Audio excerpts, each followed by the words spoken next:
So welcome to New Perspectives as you all are signing in here. We have been at a couple retreats here that we've hosted the last couple weeks, so we haven't seen many of you for 3 or 4 weeks, but we are happy to be back and welcome you all. As you know, New Perspectives is hosted by Aarul University in Surat, India, as well as the Sri Aurobindo Integral Life Centers in Surat and in Fountain Inn, South Carolina. And I'm Rade. I'm the executive director here in Fountain Inn and am joined by Dr. Vladimir Yatsenko, who is the director of our Institute of Applied Research and Integral Studies, and also joined by our guest speaker today, Jared Quick. Welcome, Jared. Before a more formal introduction of the topic, and Jared, if we could kindly come together in just a few moments of silence as we invoke the presence of Sri Aurobindo and the Mother.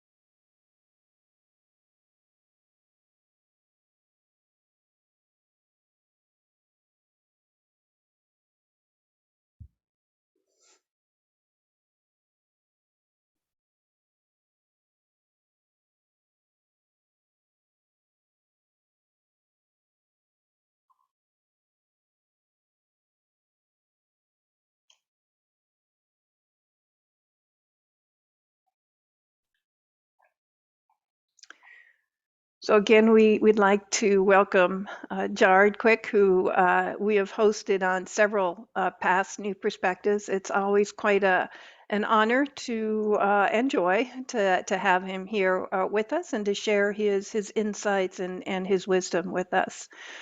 Jared has practiced integral yoga in conjunction with his Christian faith for over 20 years, and he lives in Singapore, so it's about 9 at night for Jared. Thank you for staying up in the evening to be with us. Jared also holds 2 postgraduate degrees from the University of Oxford, specializing in Indian philosophy, Christian theology, and business administration, and he works in the education sector and invests in technology companies.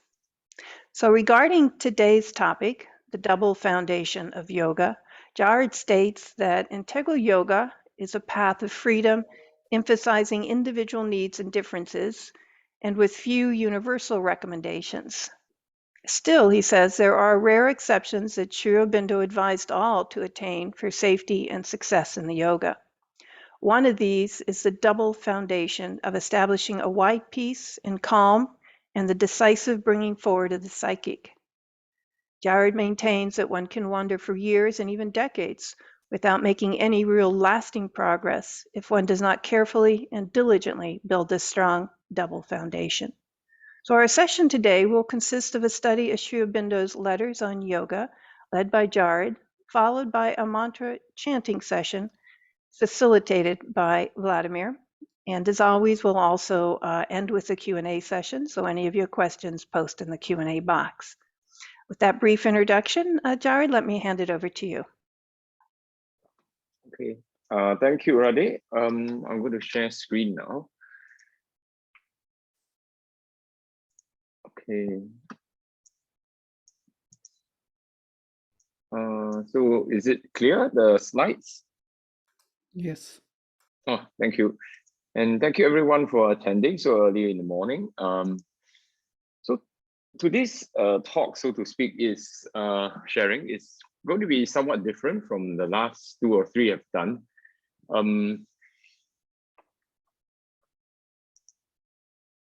And this is clear from the works we are largely going to focus on, which is the letters on yoga. So the letters on yoga is this collection of literally thousands of letters that Sri Aurobindo wrote to his disciples to guide them in their spiritual life. So what we are going to do today is, shall we say, something more practical, yet and of great importance in our spiritual life. While the last few talks were focused on Sri Aurobindo's human cycle, is political, social thinking, which is often neglected and which has also important implications for the world at large. Yeah, but now we are really talking about something that's important to each of us personally and immediately. So, which is why I requested Vladimir we end with a session of practice, or short practice, of course, of invoking peace and of love, which is really what this talk is about, fundamental things. Okay, so to set the context, I think all of us, including myself, no doubt most likely wish for our spiritual life to be something like this, always in the sky with consciousness that stretches out full of joy and bliss in the clouds, literally at all times. So we hope our spiritual life, our yoga, or our seeking for the divine could be something like this. And unfortunately, it's much more colorless often. A lot of times we are doing something in the ground, we don't even know what we are doing, and we're bumping into discordant, sometimes harsh things, and nothing seems to be happening. Our mantra chanting goes nowhere, our prayers seems to be hitting a wall, and our concentration is simply not working because our monkey mind jump all over the place. So yes, I think probably I speak for myself, and I think for maybe the vast majority of us, that much of our work is really nitty-gritty and quite invisible, black and white. But I guess in the deeper perspective, if we look at what Sri Aurobindo wrote, and what the mother often says, we need not be surprised because we can easily spend years, and we should spend a good long time in foundation building. If we want to raise a high skyscraper, we should not, expect the building to drop from the sky. And if any of us in the construction or even architects or civil engineers, I think you know exactly what I mean. The foundation building is basically invisible much of the time. It's dusty and tedious, and yet it is of supreme importance. It takes a disproportionate amount of time and labor because without it, the whole building comes down. So it's like the myth of Icarus, right? Where we fly unprepared too near to the sun and our wings melt, our wax melt, and we fall down to ruin it, essentially.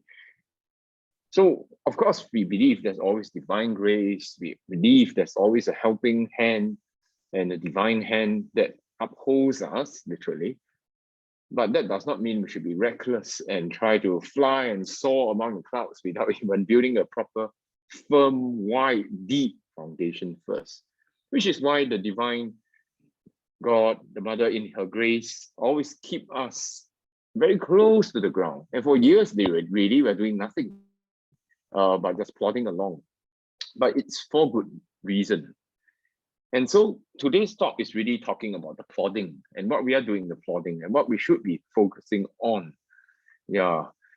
And so really today is really, we are sharing about something which I think many, if not most of us, will have a good deal of appreciation, but we need this reminder, right, about the double foundation.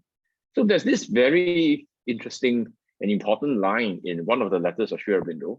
So now, as I said, most of the text today is going to be from that collection, which is now freely downloadable.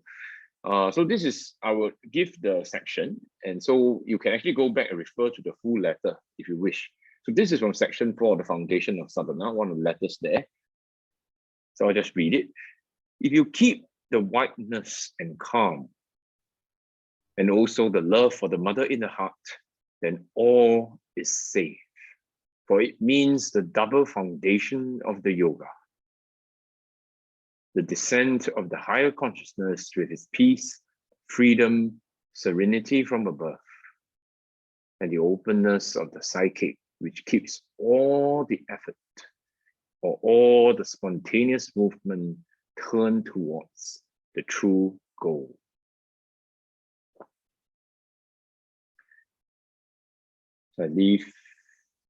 So I really hope as we share the slides, as later after the thing, we can all go and meditate on some of these letters, because I read all these letters like 20 plus years ago, but you can find endless lessons in them. It's the master writing directly to our hearts, writing in simple words to his children.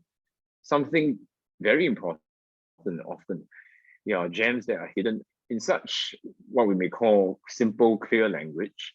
Yeah, that we really should pay attention to. So the two foundation, the descent of the higher consciousness with peace, freedom, serenity, the openness of the psychic. And each of these two movements are actually associated with Sri Aurobindo.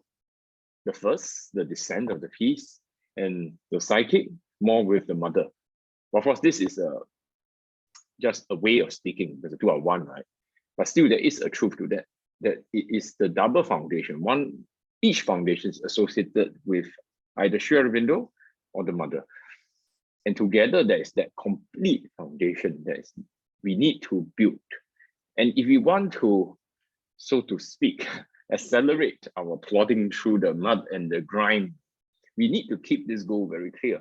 What are we doing in the mud? What are we doing in the earth? Why is the divine keeping us so close and not opening up the skies, so to speak? Like we fly up to the overmind, the supermind, and everything else. It's because we need to build this double foundation. And we can keep our minds humbly focused on this task.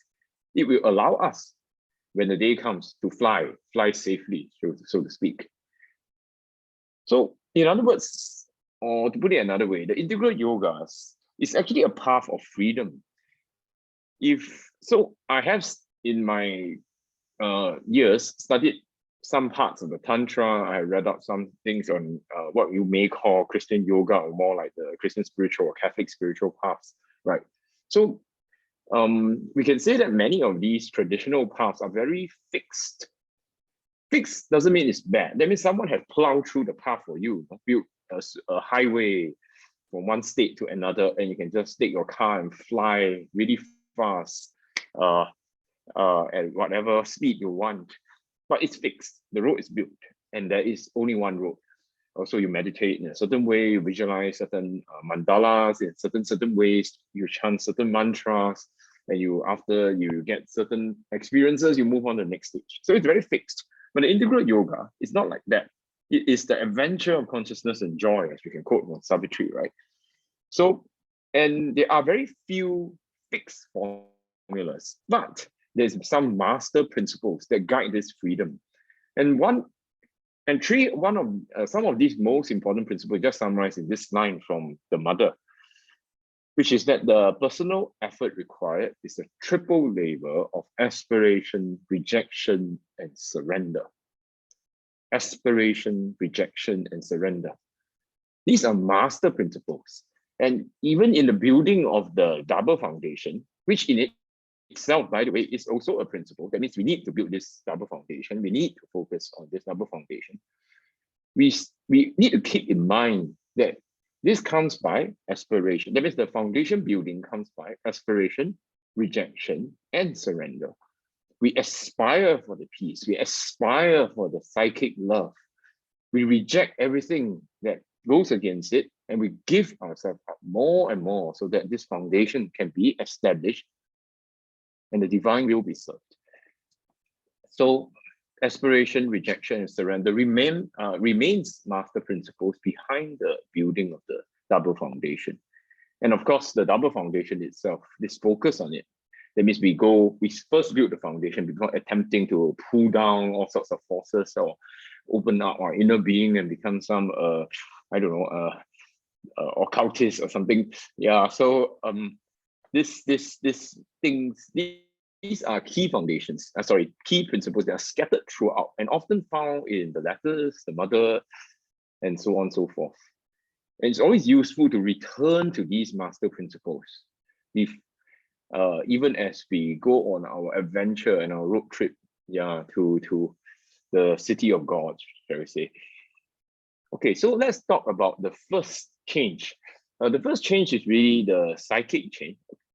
Okay, I have a number of slides, but I will skip some because, as I say, some of them are meant for us to just read and ponder on our own. I think it's better to take the Q&A. So the psychic change, the psychic comes from a Greek word psyche, which means soul. It's coined by Sri Aurobindo. He has a Sanskrit equivalent, which we shall not dwell on here. But essentially, the psychic means the soul. So I'll just read this one. What is meant by, from one of Sri Aurobindo's letter, what is meant by the psychic coming to the front is simply this. The psychic ordinarily is deep within. Very few people are aware of their souls. When they speak of their soul, they usually mean the vital plus mental being, or else the false soul of desire. The psychic remains behind and acts only through the mind, vital, and physical wherever it can. For this reason, the psychic being, except where it's very much developed, has only a small and partial, concealed and mixed or diluted influence on the life of most men. By coming forward, it's meant that it comes from behind the veil. Its presence is felt in the waking daily consciousness. Its influence feels, dominates, transforms the mind and vital and the movements, even the physical. One is aware of one's soul, feels the psychic to be one's true being. The mind and the rest begin to be only instruments of the inmost within us. So this psychic emergence, more and more, this our true self and soul coming forward, this is one of the key foundations, often associated with the mother, often associated with flowers. All these are rich topics, which I really hope we can find out more on our own, and which is why actually the picture is carefully chosen. It's the mother looking at a beautiful flower in Japan. So, and this coming forward of psyche is one of the key moments in the yoga, one of the most important, if not the most important movement of the yoga. And we need to recognize what it is and aspire for it.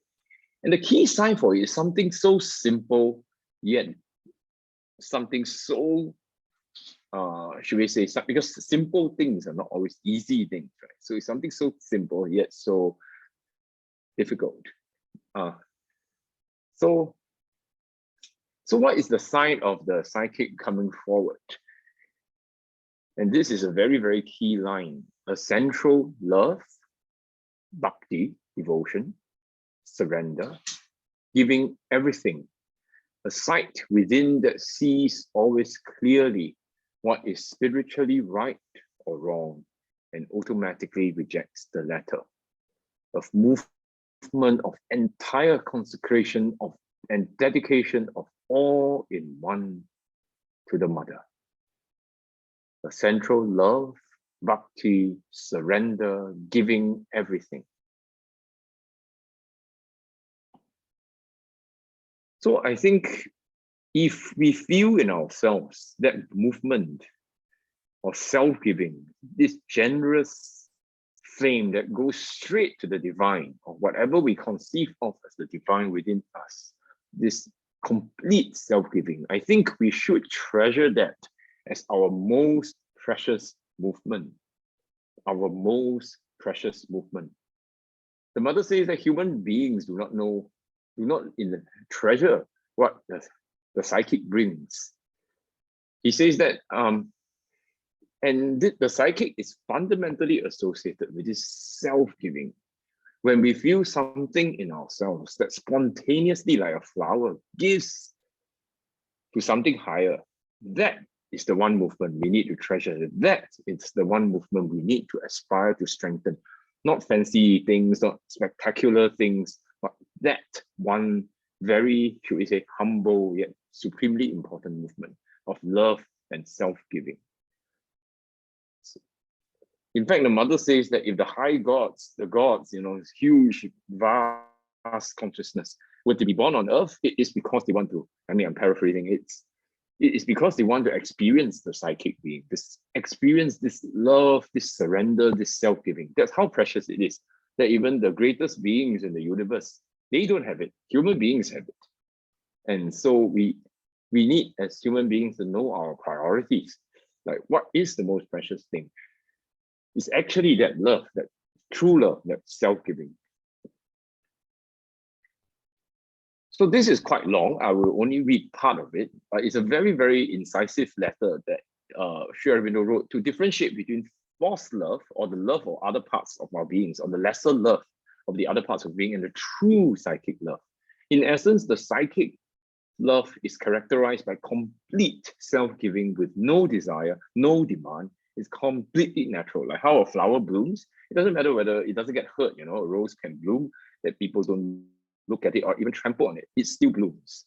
The psychic giving and love asks for nothing. It just gives because it is the gift. It is what it is in its fullest, completest nature, a complete, sincere self-giving and love. So I'll read part of this. When the psychic being awakens, you grow conscious of your own soul. You know yourself, and you no longer commit the mistake of identifying yourself with the mental or with the vital being. You do not mistake them for the soul. Secondly, when awakened, the psychic being gives true bhakti, devotion, for God or for the guru. That bhakti is quite different from mental or vital bhakti. In the mind, one may have admiration or appreciation for the intellectual greatness of the man or guru, but it's mainly merely mental. It does not carry the matter very far. Of course, there's no harm in having that also, but by itself, it does not open the whole of the inner being. It only establishes a mental contact. The vital bhakti demands and demands. It imposes its own conditions. It surrenders itself to God, but conditionally. It says to God, "You are so great, I worship you, and now satisfy this desire or that ambition. Make me great, make me a great sadhak, a great yogin," etc. The unillumined mind also surrenders to the truth, but makes its own condition.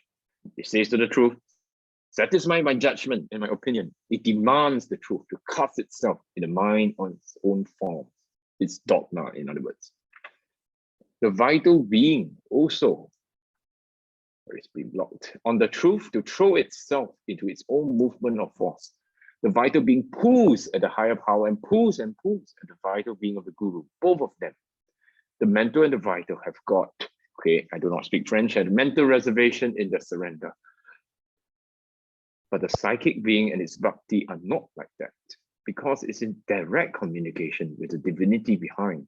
It's capable of true bhakti. Psychic bhakti does not make any demand, makes no reservations. It is satisfied with its own existence. The psychic being knows how to obey the truth in the right way. It gives itself up truly to God or to the guru. And because it can give itself up truly, therefore it can also receive truly.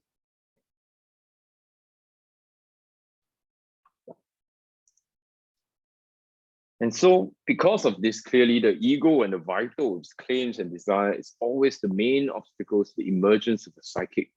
So they make one live, act, do sadhana even for one's own sake. And psychicization means to live, act, and do sadhana for the sake of the divine. This again from the letter, from the same. Rejection of desire. So because of this, to really open up the way for this psychic self-giving to come. So what usually happens is that during the plodding stage, right, during a grim and not unspectacular foundation building, we often find that the psychic self-giving is not natural. It does not appear, or if it does appear, it's often mixed. Although due to by divine grace for some of us, or maybe even most of us, due to divine grace, there will be moments where this psychic self-giving and love and joy is so strong, if only for a while. And at least for that few moments, we have a foretaste of what it should be like.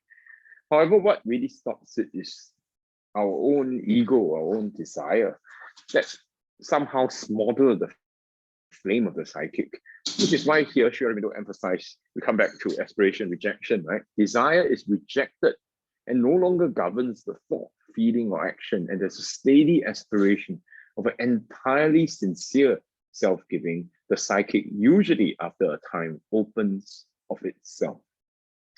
To bring the psychic forward, selfishness and demand, which is the base of the vital feelings, must be got rid of, at least never accepted.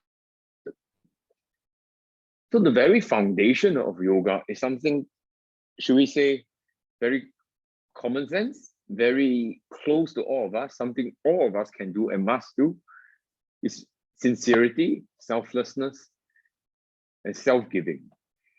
And with that, only with that, actually, can the psychic consciousness really burst out completely, bringing everything else, light, knowledge, power, remembrance of the past, and so on and so forth. Yeah, so comes to that. Okay, so this one I will not read, but essentially this leads to the second part, which is about the descent of the peace. The main part I want to focus here is that neither of the two movements, these two movements, the psychic and the spiritual, which is the descent, is complete without the other. So the psychic movement is most likely, for most of us, the safest start, should we say. For some of us, due to our past life, due to our past training, or whatever it might be, spontaneously, there is a descent of knowledge, of peace, of joy, of light, of power, whatever it might be.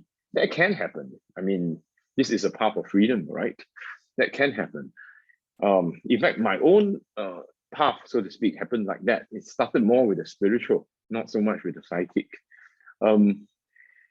But for most, I would think, the psychic awakening, that means the increase of self-giving and love, is both the safer and to some degree the more natural way. And it certainly prepares the other one. Because if the spiritual were to happen without the psychic, it has its own, shall we say, dangers. Yeah, because it could be an incomplete descent. And then it can inflate the ego, and then that will be a lot of untoward things obviously can happen. So at the end of the day, if we feel this movement of love, this self-giving, we see the divine, and there's this spontaneous joy in the presence of the divine or nature or whatever we feel to be higher, we should treasure that movement. We should aspire for that movement to be complete, because that is actually the foundation of foundations in a sense. Yeah. And in our yoga, we know this is particularly associated with the mother, this particular growth of love and self-giving. You're really in prayers and meditation, many movements, many thoughts along these lines. Okay, so this is for reading. So we'll move on to the second foundation, which is silence and whiteness, which is very much associated with Sri Aurobindo. I think many of us who know his life will know that when he reaches back to India from the UK, from England, he had this vast peace and silence descending on him. And when he started practicing yoga, within about 3 days, he was able to silence his mind by essentially hurling out the thoughts. So the silence is something very much associated with the master. And for some of us who are fortunate to have meditated in his room or in Sri Aurobindo's ashram, or I mean, particularly in his room, you may have felt this vast descent of peace and silence. That's very much characteristic of the first beginnings of the spiritual change. What Sri Aurobindo calls the spiritual change. He was quite specific. So he calls the psychic change what I have just described, the growth of love, self-giving, peace, joy from within the heart, shooting up like a flame upwards. And then he calls this great descent of peace and silence the beginning of the spiritual change. And both of these leads on to what some of us who have read more about this calls the supramental and so on, overmental, supramental change that's later on. Yeah, much later on. So we'll be reading a few of his letters where he talked about this important thing, which is about the descent of the peace. Yeah. So it is not possible, he writes, to make a foundation in yoga if the mind is restless. The first thing needed is quiet in the mind. Also, to merge the personal consciousness is not the first aim of the yoga. The first aim is to open it to a higher spiritual consciousness. And for this also, a quiet mind is the first need. So what is a quiet mind? I just read. The first step is a quiet mind. Silence is a further step. But quietude must be there. And by a quiet mind, I mean a mental consciousness within which sees thoughts arrive to it and move about but does not feel that it is thinking or identifying itself with the thoughts, or call them its own. Thoughts, mental movements may pass through it, as wayfarers appear and pass from elsewhere through a silent country. The quiet mind observes them, or does not care to observe them, but in either case, does not become active or lose its quietude.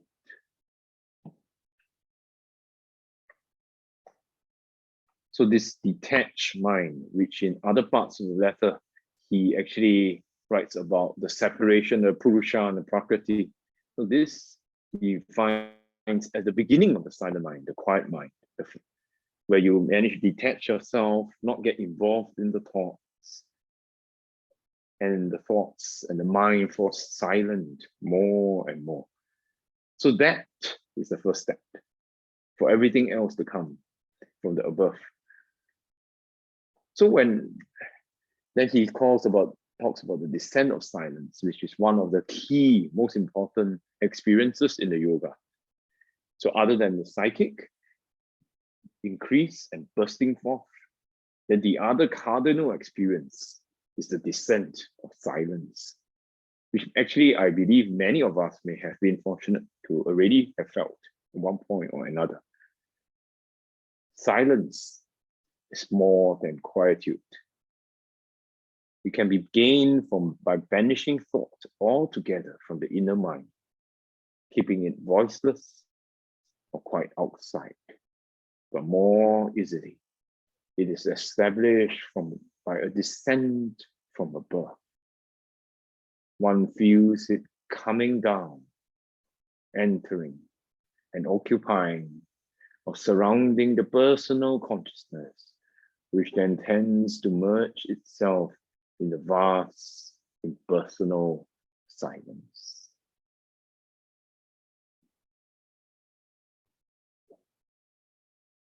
So again, when we speak about aspiration, rejection, surrender, so what do we aspire for? We aspire for silence. We aspire for calm. Sri Aurobindo does not advise that immediately we aspire for all sorts of things, knowledge, power. Instead, we first calm the mind. We aspire for this vast calm and peace to come first. But that is the safest way. And so he says, equanimity and peace in all conditions, in all parts of the being, is the first foundation of the yogic status. Either light, bringing with it knowledge, or force, bringing strength and dynamism of many kinds, or ananda, bring love and joy of existence, and come mixed, according to the trend of the nature. But peace is the first condition without which nothing else can be stable. So this is a moment for us to reflect as well. Have we built a firm foundation of peace and silence, or have we been pulling at the force above, at other aspects of the divine which we are not ready for? Is that perhaps the reason why we have not been making progress, getting impatient?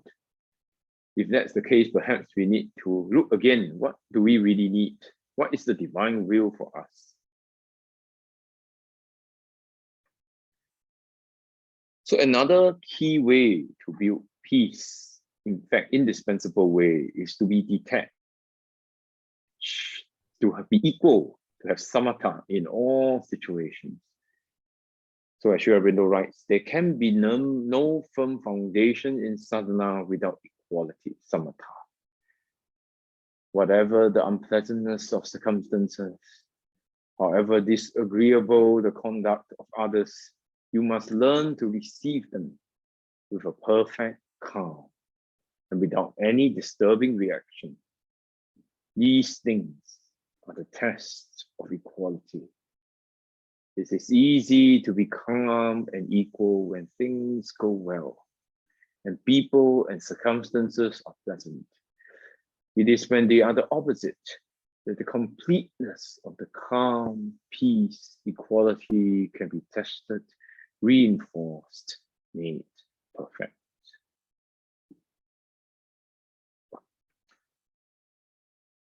So again, if we reflect, if our life has a lot of circumstances that are harsh, discordant, unpleasant, sometimes, a lot of times, in fact, if we are sincere, it's always the case that these are graces.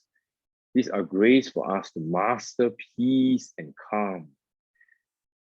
And if, in fact, if we are sincere about having this descent of peace and calm, if we are sincere about building this foundation, that in fact, we can be very assured that these agreeable people, these agreeable circumstances will come, so that we can learn to be detached, learn to be equal, learn to be calm in all these situations. It will make possible the way for the perfect calm. So we definitely, at a later stage, we will be increasingly grateful when things are like that, not disturbed. And that is actually the true litmus test of whether our foundation is really there already. Are we ready for the next stage? Or are we trying to cheat and pull down things or pull things out that we do not deserve? So that too is something we can reflect as we read these letters. So this part, which I will not read fully, is about the essence of rejection, which applies to both the psychic and the spiritual change, the coming of the peace. The basic idea is that the first condition of inner progress is to recognize whatever is or has been a wrong movement in any part of the nature. Wrong idea, wrong feeling, wrong speech, wrong action. And by wrong is meant what departs from the truth, by the higher consciousness and higher self from the way of the divine. Once recognized, is admitted, not glossed over, defended, is offered to the divine for the light and grace to descend and substitute for it the right movement of the true consciousness. So whatever wrong movements we have that block the building of the true foundation, or even movements which are movements of impatience, where we try to leap ahead and seize things that we are not ready for, this too is something we can offer up right now to the divine for the light and grace to descend and substitute the right movement of the true consciousness.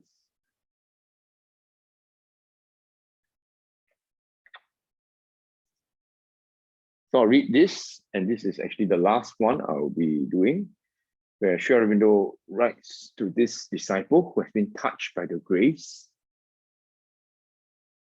A great wave or sea of calm and the constant consciousness of a vast and luminous reality.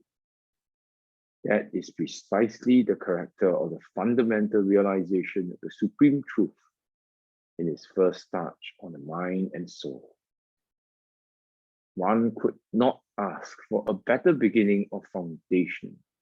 It is like a rock on which the rest can be built.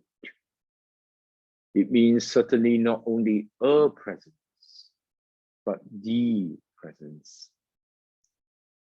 And it would be a great mistake to weaken the experience by any non-acceptance or doubt or of its character.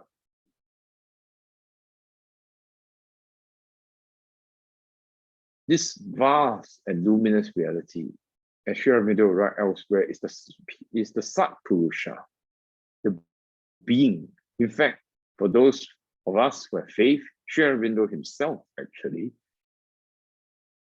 or Sri Aurobindo and his peace, of the Satpurusha and his peace, that is actually that is the rock in which all the rest can be built. And so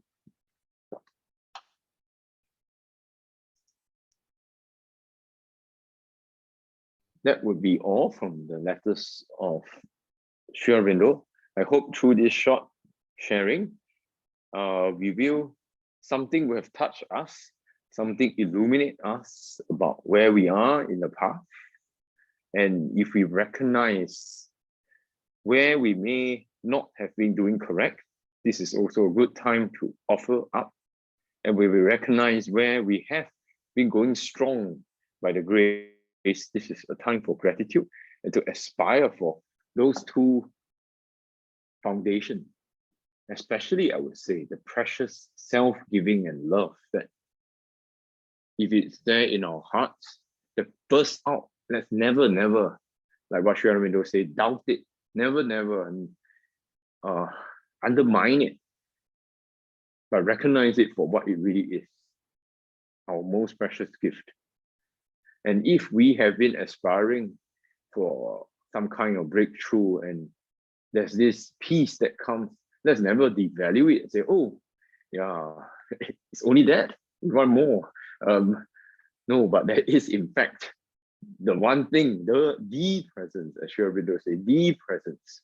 And in fact, it's he himself, if we have faith, it's he himself, the one coming with the peace. And everything else that we will experience in the spiritual life is actually need to be built on these two things.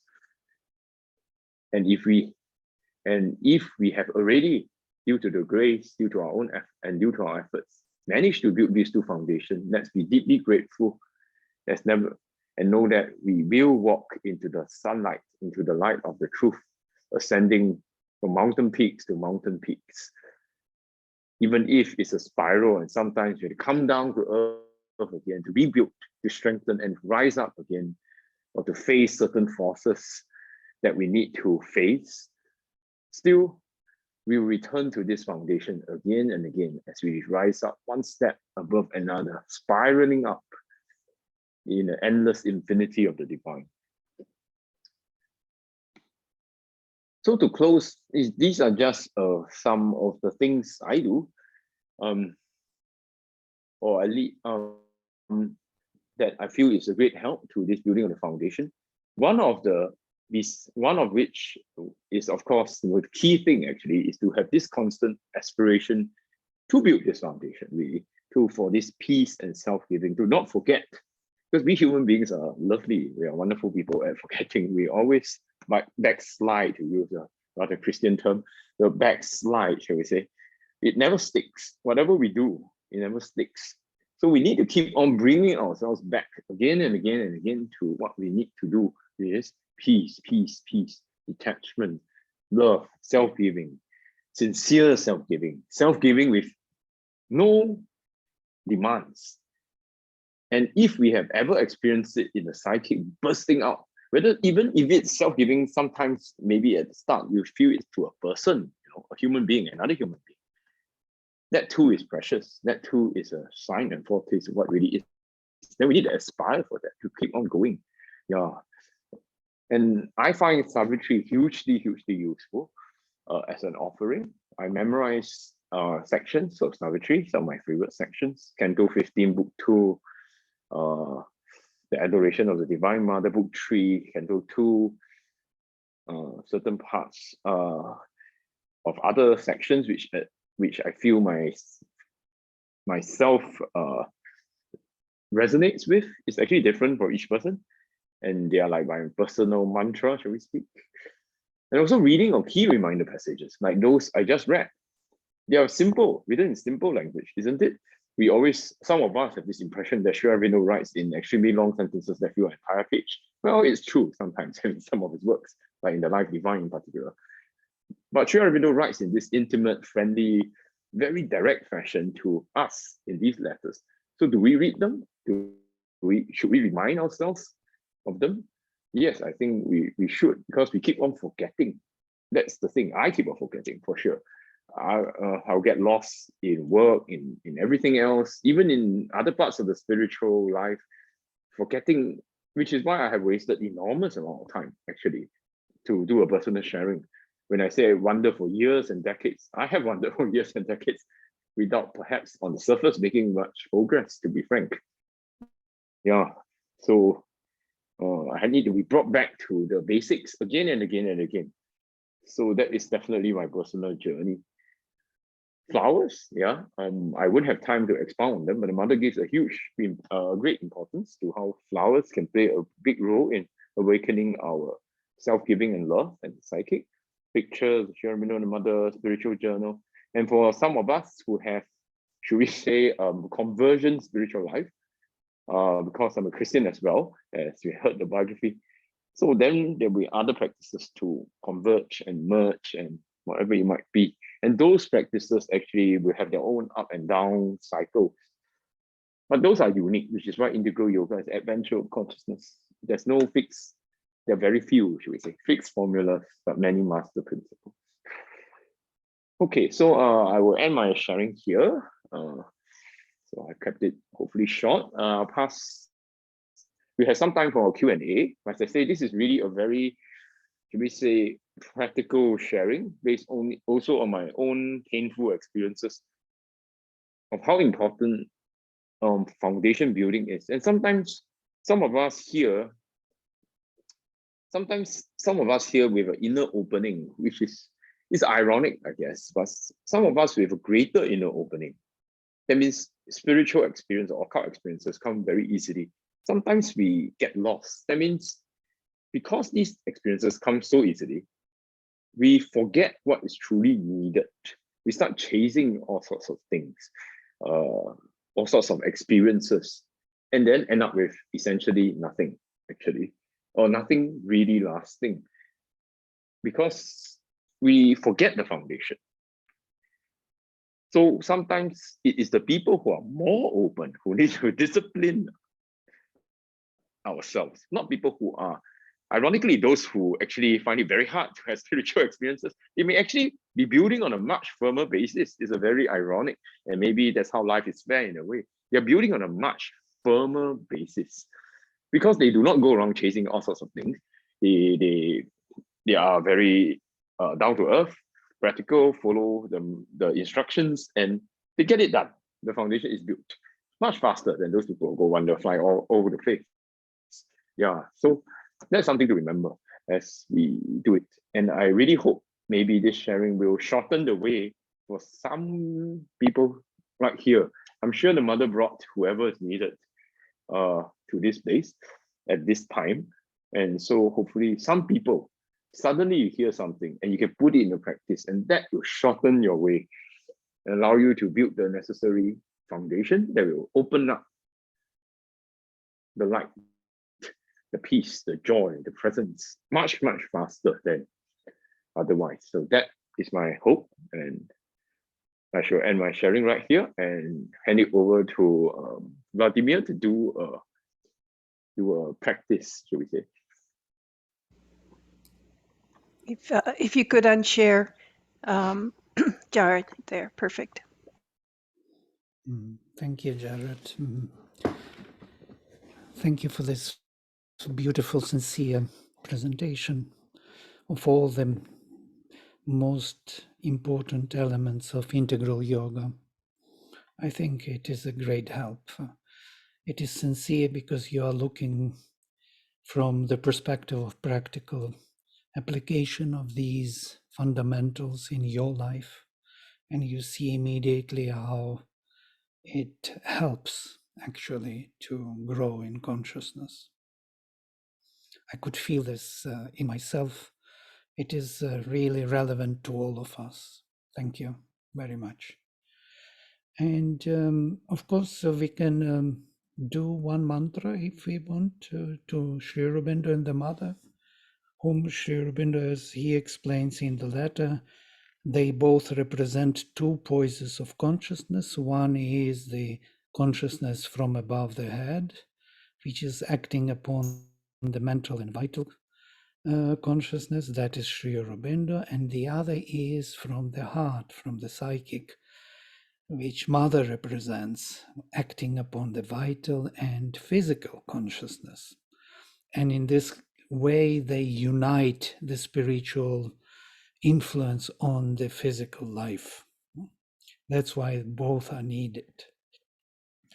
And this mantra is given by the mother to Satprem, who asked her to give them mantra by which Sri Aurobindo and the mother could be invoked. And it is in Sanskrit. Mother made it in Sanskrit. She took parts from Devi Mahatmya or from Markandeya Purana, from the tantric practice of Markandeya, who is the immortal rishi, yes, who wrote this beautiful, most luminous worship of the Divine Mother in the history of mankind. And she took the passages from there and combined them with invocation of herself and Sri Aurobindo. So I will read this mantra. It is a short one, 2.5 minutes. Om Ya Devi Sarvabhuteshu Matrirupena Sansthita Ya Devi Sarvabhuteshu Shaktirupena Sansthita Ya Devi Sarvabhuteshu Shantirupena Sansthita Namastasyai Namastasyai Namastasyai Namo Namaha Om Namo Namaha Shri Mirambekayai Om Namo Bhagavate Shri Aravindaya Om Namo Namaha Shri Mirambekayai Shri Aravinda Sharanam Mama Om Shanti Shanti Shanti.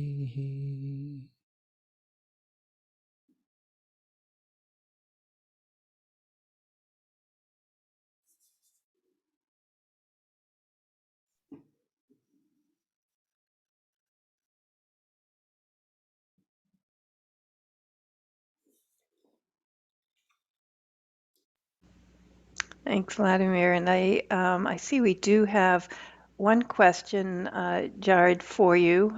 You had mentioned key reminders as something that can be used. And the question is, where can we find key reminders? So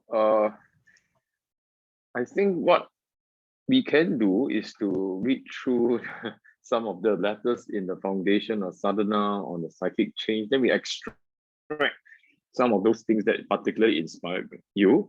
One way is to start with the ones in the sites, which I personally find very meaningful and useful. And then just read them periodically, once a week. And then if we have, like what I suggested, have a spiritual journaling practice, it could be something you read first and then just journal. It's quite a Western spiritual practice, actually, if you're West. So, and it's actually a very, very useful practice. So you can just reflect basically on whether we have lived up to it. It's good to always remember and recollect. So that's my suggested thing. So sometimes we, like what I just said, we like to think that we want to do all sorts of sophisticated things, or all sorts of meditation or tantric mandalas and all sorts of things, where it is something as simple as writing a simple diary and just thinking about whether you live up to very commonsensical principles. Yeah, and it's actually the latter that's much more important, not to do fancy meditation and all sorts of things. Good. You know what? I don't know what you think, Vladimir, but we do have a little bit of time here. You mentioned this of the triple effort, this aspiration Jared as being the first and critical, this constant flame of aspiration, this calling out. And there is, I'll let Vladimir introduce it, but if you don't mind, there has been recently created by a group he works with, a film on aspiration, and it might be nice to end with that. Is that something you can show, Vladimir? Yes, if Jared is, I'd say 11 minutes, 10 minutes or something. From 10 to 11 minutes. Film on Fine. aspiration with quotations from Sri Aurobindo and the Mother. If there are no further questions, I'm sure it's a good way for us to reflect. I think this session is mainly for reflection. Yeah, namaste is there. Yes, namaste. Thank you. Namaste too. Okay, so let's go ahead and show it then. Okay.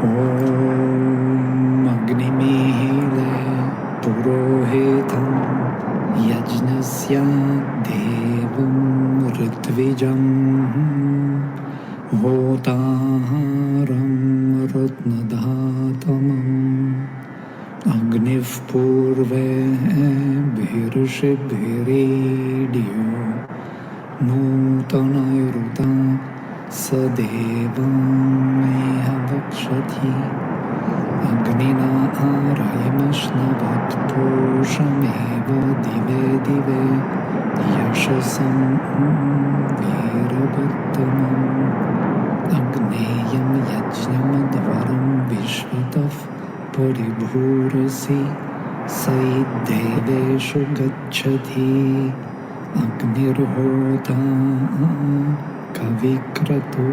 Satyashchitrashrabastamaha Devo Deve Bhiragamat.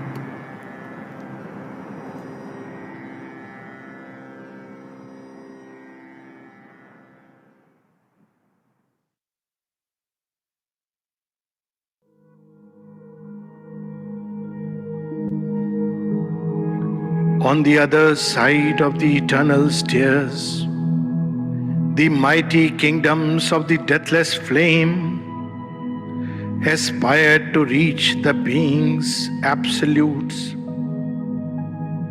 Out of the sorrow and darkness of the world, out of the depths where life and thought are doomed, lonely mounts up to heaven the deathless flame. In a veiled nature's hallowed secrecies, it burns forever on the altar mind. Its priests, the souls of dedicated gods. Humanity, its house of sacrifice. Once kindled, never can its flaming cease. If fire along the mystic paths of earth, it rises through the mortal's hemisphere, till borne by runners of the day and dusk, it enters the occult eternal light and clambers whitening to the invisible throne.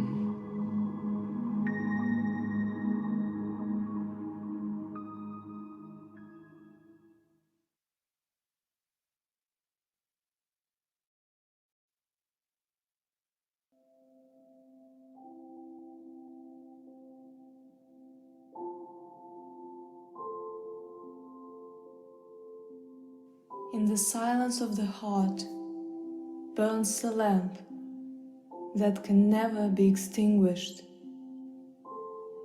The fire of an ardent aspiration to know and to live integrally the divine. Aspiration is like an arrow. It rises, rises, rises straight up, very strong, and then it strikes against a kind of a lid, which is there, hard like iron and extremely thick, and it does not pass through. And your aspiration is a drop of water which, instead of falling, rises. And when it makes the hole, suddenly it springs up out of this lid and enters an immensity of light. It is truly like a great purifying flame of will, and it carries in its core the thing that asks to be realized.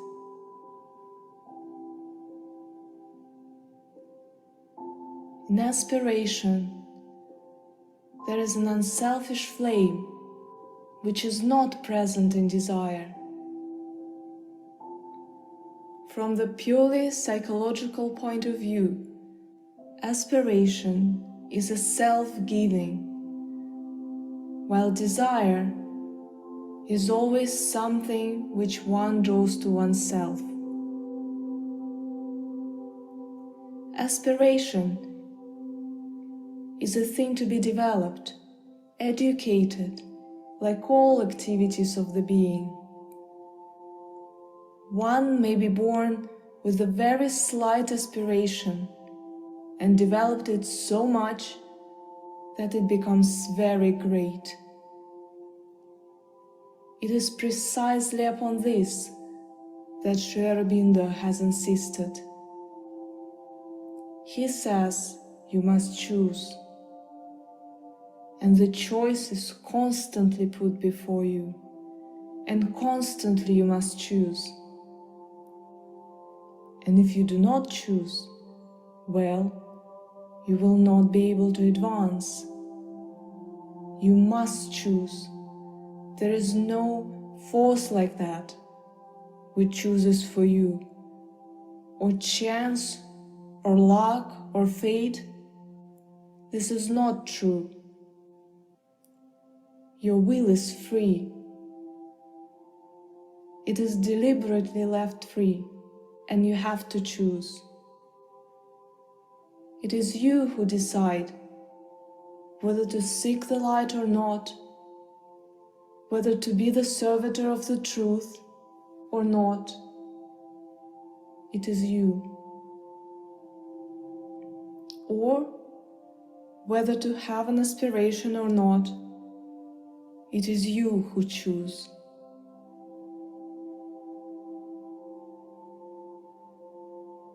What is necessary is an aspiration which burns in the being like a constant fire. And every time you have a desire, a preference, an attraction, it must be thrown into this fire. If you do this persistently, you will see that a little gleam of true consciousness begins to dawn in your ordinary consciousness.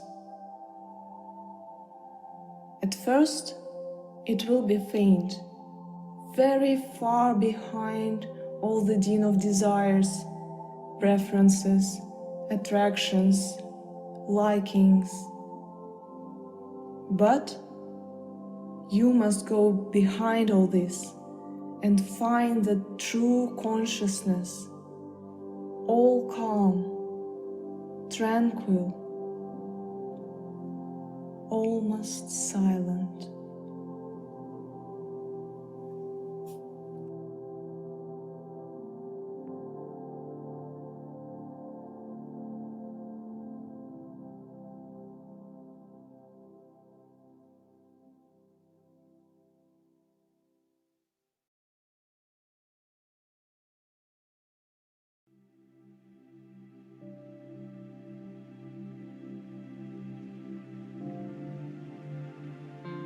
Aspiration is to call the higher forces.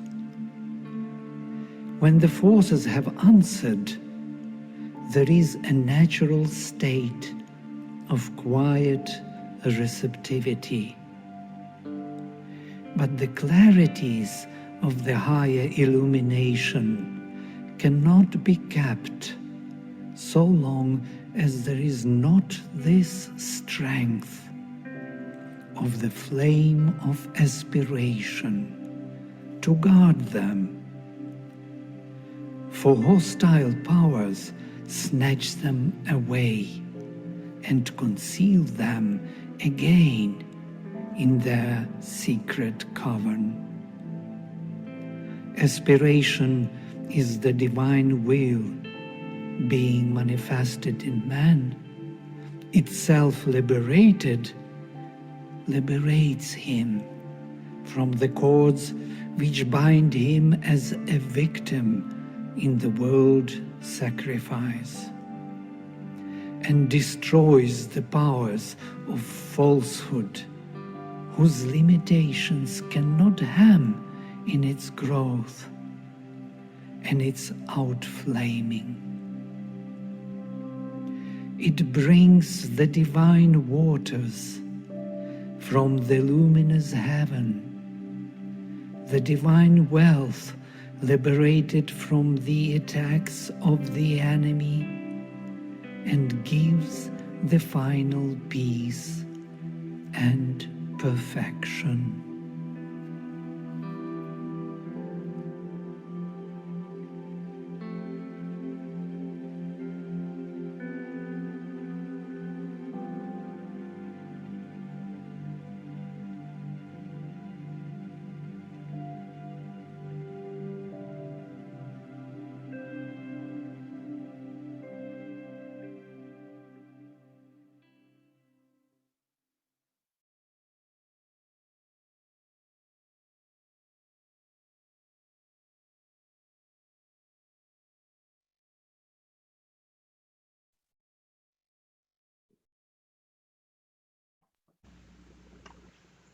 Great, thanks. Thanks, Vladimir. I mean, this is, hit on both the aspiration and the rejection of desire and offering that into the fire and just a surrender and self-giving. I mean, everything here, Jared, that you spoke of is the film is just a real nice reminder with the various quotes. We do have one last question, Jared, if you have a few moments to answer it. I don't know if you see it down there in the Q&A Yeah. box or if you'd like me to read it.